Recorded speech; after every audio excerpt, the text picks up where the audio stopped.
अगर आप भी चाहते हैं बिट्टू मलंगिया इंटरटेनमेंट का ऑडियो वीडियो सबसे पहले आप तक पहुंचे, तो लाल बटन को दबाकर चैनल को सब्सक्राइब करें और बेल आइकन दबाना ना भूलें।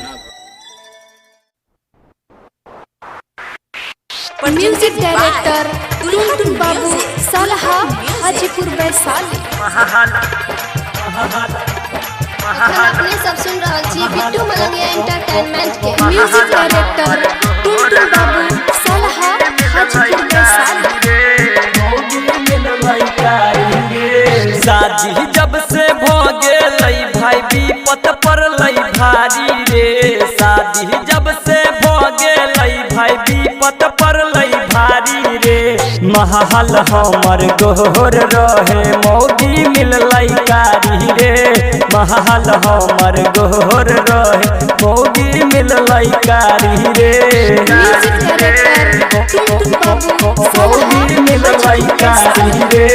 महल हमर गोर रहे मौगी मिल लई कारी रे। सोचने रहिए मिलतई रे भाई हमरा फूल कुमारी रे। सोचने रहिए मिलतई रे भाई हमरा फूल कुमारी रे। महल हमर गोर रहे मौगी मिल लई कारी रे।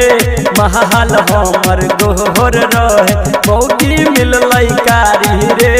महल हमर गोर रहे मौगी मिल लई कारी रे। महल हमर गोर रहे मौगी मिल लई कारी रे।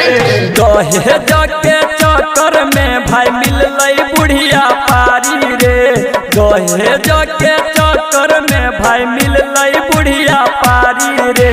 महल हमर गोर रहे मौगी मिल लई कारी रे। महल हमर गोर रहे मौगी मिल लई कारी रे। महल हमर गोर रहे मौगी मिल लई कारी रे।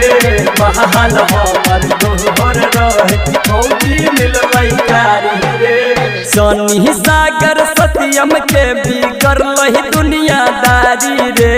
सनी सागर सत्यम के बिगड़ लही दुनियादारी रे।